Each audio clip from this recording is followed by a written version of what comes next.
Welcome in, everybody, to another week of UFL Weekly. Definitely a week later than we wanted to.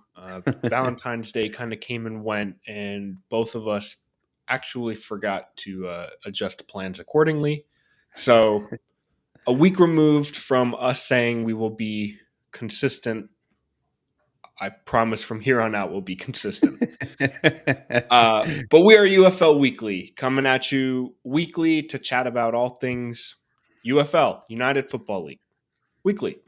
I am Kyle Krajewski, joined by this beautiful man, Zach Cole. Zach, how you doing, man? I'm doing well, and I think we just need to focus on how big of romantics you and I both are, and the huge plans that we just completely overlooked the show last week. So I think that's more what we need to focus on, and Yeah, less than I wing this week. went to wing night with my mom. I'm not sure your plans, but it was a lovely night. Well, we decided I think we did takeout on Wednesday because every restaurant from here 50 miles out was all booked up for Valentine's Day. So, but we celebrated this weekend, so it was nice. Love to hear it. Love to hear it. So we are here. Let's talk UFL. We've got a lot of things that kind of took place. Major thing here, rules were announced. Like rules were finalized, they were released to the public. We've got them. We're going to break them down. But before we do that, as of recording, today is February 21st, 2024. And this Saturday, February 24th, begins UFL training camp in Arlington, Texas. They're all kind of getting together. Training hmm camp's beginning. But that means that roster cuts have begun. Starting Saturday, teams have to be down to a 75 player limit. And by kickoff March 30th, that roster must be cut down again to 50. hmm So the Brahmas have to be cutting a lot of people, and they have been. But yeah, we're seeing players kind of shimmy off some rosters, and I think immediately getting picked right back up onto other rosters. I think we're going to see a lot of that kind of churn in the next few weeks here.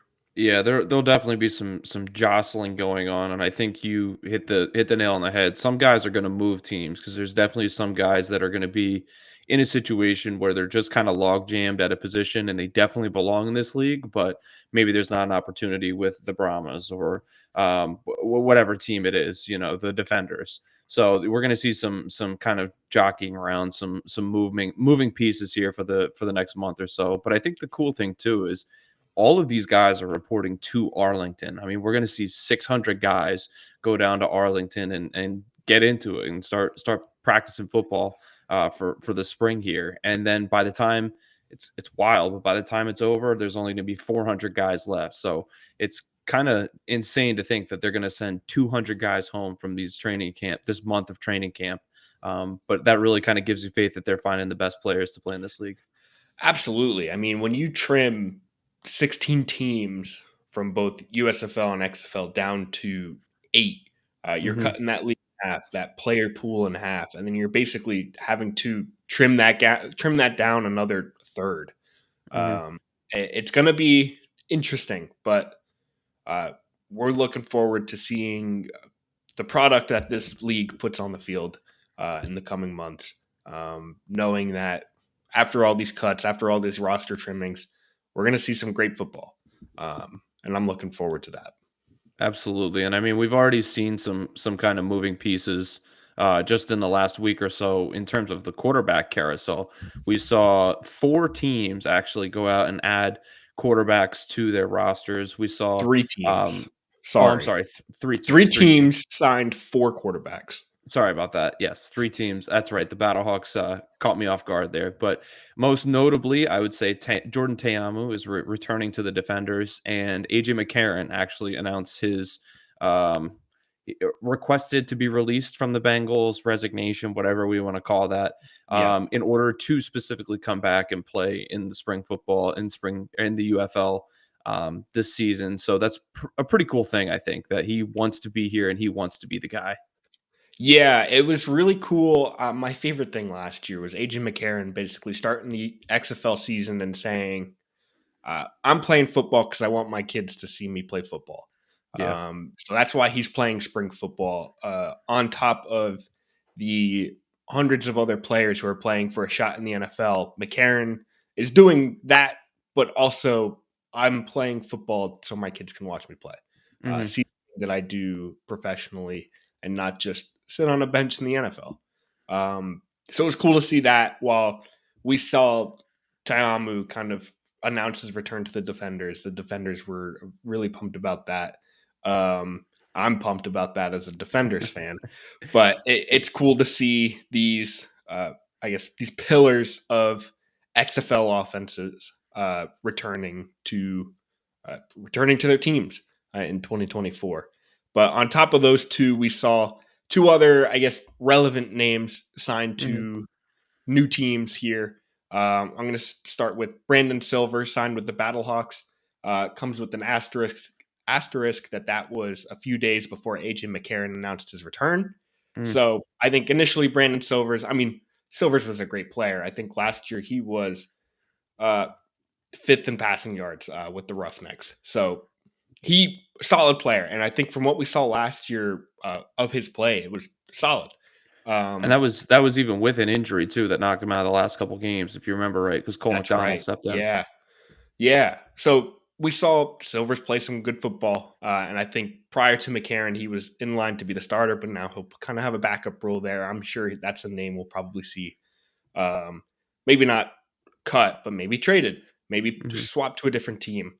But on top of Silvers, we saw a newcomer to the Spring Football League, to the UFL, to spring football as a whole, and Matt Corral, uh, former 2022 third round pick to the beloved Carolina Panthers.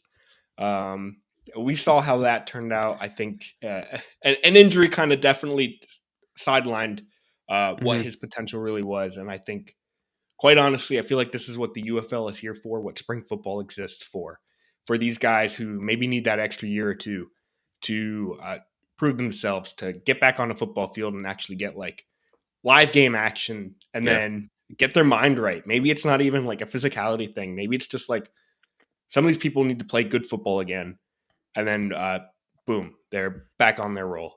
Um, Almost like a confidence booster. They just need to get back on the exactly. field and remember what it feels like to be successful in the game that they love. And I think that we saw with Matt Corral, his confidence was definitely shaken a little bit because you mentioned with the Panthers, he didn't step in as a starter, which has to be hard. And then he ended up getting traded to the Patriots, and there was the whole situation where he didn't end up reporting to camp, and they had to do some well being checkups on him and things like that. So, I mean, we're hoping absolutely for the best for Matt Corral, and we hope to see him kind of return to that exciting form that we saw him play. You know, that level that we saw him play at Ole Miss when he was in Oh college. my He was, I gosh, mean, yeah. it was a Heisman candidate the one year. So, you know, we're looking forward to that. Yeah, and I feel like this is a story that, if things work out, is kind of like the defining, I guess, Hmm. storyline of what spring football is for the guys who need that extra experience. It's Maybe, very uh, validating. Yeah. yeah. So cool to see that four quarterbacks kind of making their signings, their returns or first timers to the UFL. Zach, let's talk UFL. The meat of what this week's show is going to be. And for you joining us, probably as week one is kicking off, we welcome you here to kick off. Basically, we're not going to go through every single rule. I'm not going to tell you what a first down is. Um, there are other videos to view for that. But this is basically us highlighting the different rules that Hmm. the UFL is implementing compared to the NFL specifically. Um, there are rules here that are different, kind of pulled from the USFL, from the XFL, because both of them had different rules for all of these pretty much. So it's going to be really cool to kind of see, I guess, the combination of those rules. Although we talked a little bit about point average touchdowns and kickoffs on the last episode, but we'll kind of highlight them again in this episode to kind of bring it all together into one talk about. Yeah, and Kyle, I'll hop in right here, and I'll just start us off with the points after touchdown, the PATs here. I did mention this in our last episode, but just to kind of reiterate, that it's going to operate on a 1, 2, and 3 point system, very similar to what the XFL did. So now this is the UFL system of point after attempts. A 1 point attempt is a one play from the 2 yard line, either a make or a miss. So you either have 6 points or you get the one and you go to 7 points. Then there's a 2 point option from the 5 yard line and a 3 point option from the 10 yard line. All of these are just a one and done, shoot for the end zone type of play. But I mean, we've touched on it in the last episode. We touched on it last year when we were talking about this rule as a new thing for the XFL. It brings excitement to the game, I think, and it really kind of changes the whole scoring environment in this spring league that we're talking about, because now 9 points is a one possession game, which really kind of changes the mix and the coaching style. So, any thoughts? Anything you want to add in on that? I'm pumped for, I guess, the combination of these next two. I guess I'm gonna be honest. I miss the XFL kickoffs, or I guess the XFL's kickoff alternative. I'll say. Um, Actually, I lied. We have that in the um, we have that coming down. I'm ignore what I said for the past 30 seconds. Um, but yeah, they have. I love that they have a 3 point after a touchdown option. It Hmm. makes these larger. You're down 20 points. You're still in the game. Yeah, it's still a 3 score difference, but it's three and not 3 touchdowns. Hmm. Um, or 2 touchdowns and a field goal. Either way, you're more in the game as the game goes on, and as point margins separate. And as Zach is typing to me here, no, you cannot still kick an extra point. The Hmm. only Okay. extra point options are offensive plays. So think of it as you score the touchdown, offense has to stay on the field to score a 1, a 2, or a 3 point try from the Okay. 2 yard line, 5 yard line, and 10 yard line. I think I like that. And then rolling right in to kickoffs, and I'll kind of I'm going to tie in the what they call the alternate possession option. Um, Kickoffs, and we're only highlighting this because the XFL was really, I guess, really trying something different with the kickoffs, Hmm. and how they had a cool. The teams lined up really close next to each other, and then the kick happened, basically giving the returner 30 yards. Ignore that. This is more a little bit more resemblant, or a little more similar to the NFL college style that we see now. But instead, they kick off from the 20-yard line, where what is it? So it's farther back Hmm. than NFL and college, where I think Correct. it's the Giving 35 that they kick off. giving more Or opportunities for returns is what's going to happen because the kickers aren't always going to reach the end zone. yes, we're not going to see touchbacks as often. That's pretty much the thing. But Um, if we do see one, oh, that was a segue for you. Go ahead. I was trying to drop it off. what? Oh yeah, a touchback. Sorry, I'm broken right now. we're rusty tonight. A touchback basically goes to the 25-yard line, and then a kickoff out of bounds where it's not necessarily a penalty. It gives possession to the receiving team. I guess it is a penalty. Never mind. It doesn't say penalty, but it's a penalty 30 yards from the spot of the out of bounds area. Um, but yeah, touchbacks 25-yard lines, but essentially they are kicking it off farther back, so you have, I guess, more of an opportunity to return, Hmm. or basically the ball is most likely going to wind up in that like 1 to 10 yard line range. So it's just like, all right, instead of testing this going into the end zone, let me return this, get like a 30-yard return. Boom, we're at better field Hmm. position. Right. So that's kickoffs. Next is alternate possession option. This is essentially instead of an onside kick, this is an opportunity to convert a what is essentially a 4th and 12. Um, so think of it this way: you are down. Let's say you're down 15 points. in the fourth quarter. And this specific option can only take place in the fourth quarter. So it's not like you can do it. You score first and you can go for 4th and 12. You're down 15. You score a touchdown, get the 3-point conversion. You're down now 6. Then it's just like, boom, we score a touchdown and get the extra point. We're in the lead now.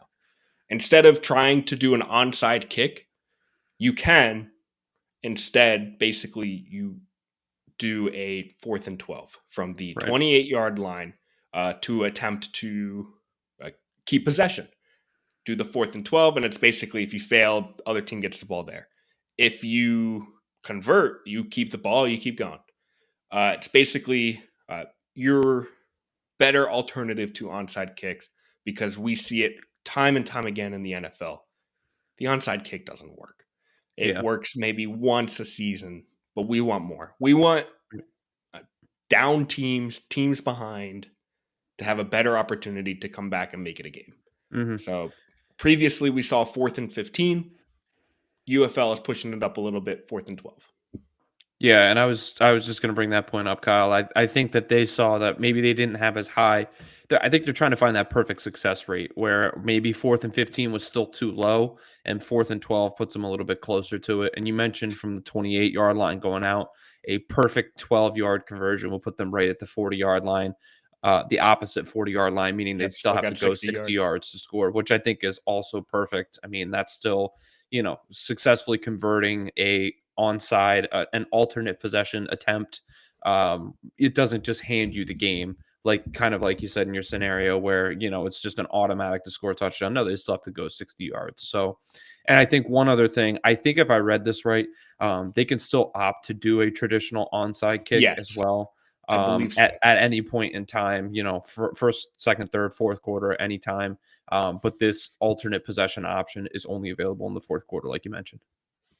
Yep. So that way, scoring teams aren't just continuing to score.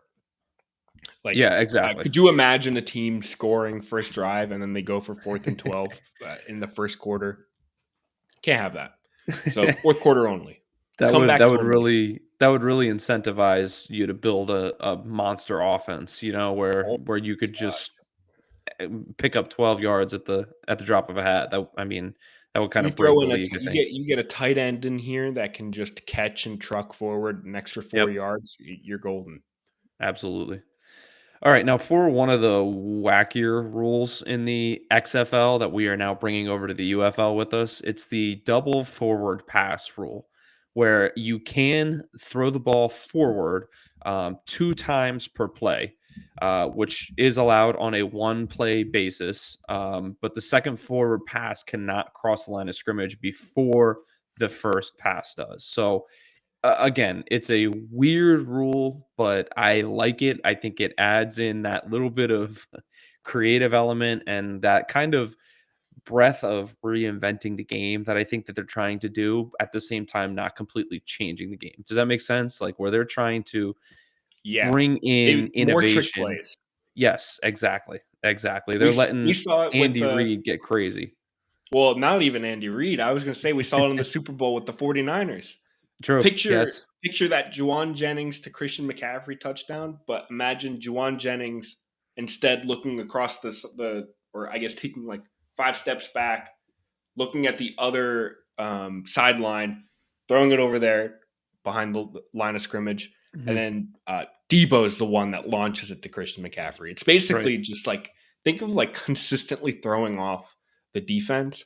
I love it. We saw it, I think, like less than a handful of times last year in the XFL. Saw it again a few years ago in the 2020 version. I love it. It's one of those things you see in a game. You're just like, that's the double forward pass. There it is. And it works. And you're just like, lovely. Chef's kiss. Let me see that again. And then you don't. Because no offensive coach is drawing up that play currently. Like nobody's drawing up that play. And then they saw the UFL is doing it. And they're like, oh, let me try one out, and then it just breaks. I was going to say there will definitely come a point in time where it becomes a focal point rule, and there's going to be certain almost exploitations, like maybe a reverse triple option, like in a reverse inverted veer type deal, or something along those lines, where it's going forward instead of backward. I don't know, but we'll get there with that eventually. So I think for now, I think it's just a cool rule to kind of tuck in the rule book and just see where it goes for the hopefully the next couple years. Yeah, that'll be fun. I hope we see a good chunk of these this year. Yeah, I do too. Next, I'm gonna just skim this one because it's gonna be a point of contention all over the place. Mm-hmm. But a catch definition, just because the UFL put this into their bundle of rule releases. Catch definition is a completed catch or interception. Requires control of the ball prior to touching the ground, with both feet or another body part touching in bounds. Well, we can discuss the catch when it becomes contentious, but Yeah. moving For on. right now, that's the rule. We'll worry about it another day. Moving on, we've got defensive pass interference, just because it is not similar to the NFL. It's not spot a foul. It is 15-yard penalty, or spot a foul if it's less than 15 yards downfield. But 15-yard penalty for defensive pass interference. However, if it is intentional defensive pass interference, it is a spot foul. A spot foul, yeah. Mm-hmm. Yeah, I was jumbling that. Spot foul if it's intentional. I feel like that's going to be judgment. And this is, well, we didn't cover this. The UFL is doing Sky Judge. We love Sky Judge, where basically refs can make the calls, but Mike Pereira sees something, calls in. It's not going to be Mike Pereira specifically, but he sees it, calls in. It's just like, that's wrong. Take that back. Or that's intentional. We get that extra layer of, I guess, penalty calling and scores. And it's basically, I love it. I've seen zero complaints about it. I have none myself. I love it because it's just like you don't get the junk calls.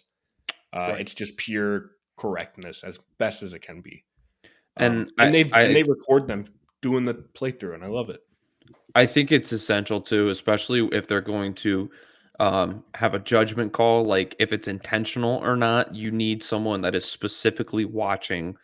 Was it intentional? And that's what the Sky Judge can be used for, because a referee on the field is watching so many other things. He's trying to see if it's an actual catch. He's trying to see if the feet are in bounds. He's trying to see if there's pass interference. The last thing he's going to be doing is seeing if the guy's making a face like he's doing it intentionally, or whatever that key factor is that makes it intentional. So having that Sky Judge, I think, is crucial to making this rule work.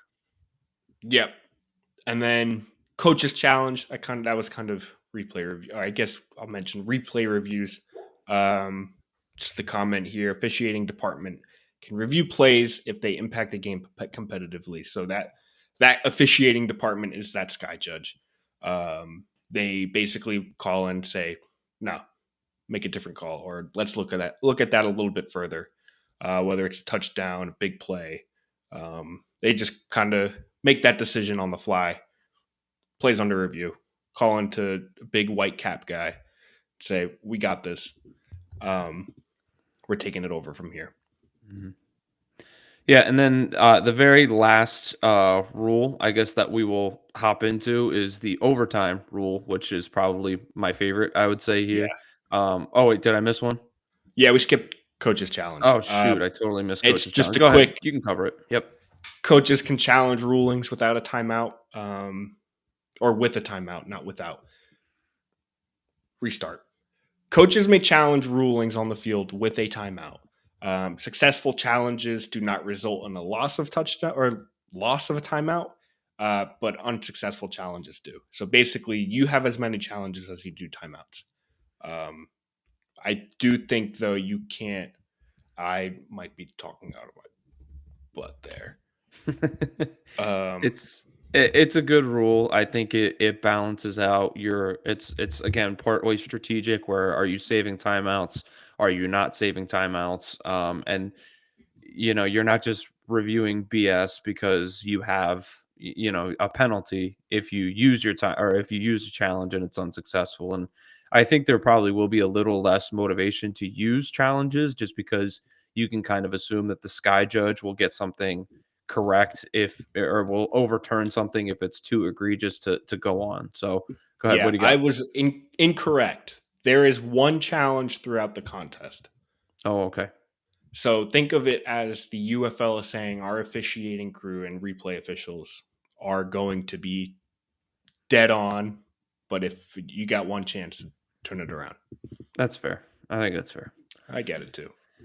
All right, and then the last rule, I was so excited I jumped the gun a little bit on this one, but overtime. And overtime is going to be pretty simple. Overtime. It's alternating attempts of one play from the 5-yard line with no kicks, and it's a best of 3 format, kind of like the good old hockey shootout situation, or until a winner is determined. So if it's miss, miss, miss, miss, miss, miss, and then one team makes it, the other team doesn't, that's sudden death. So the team that made it would win.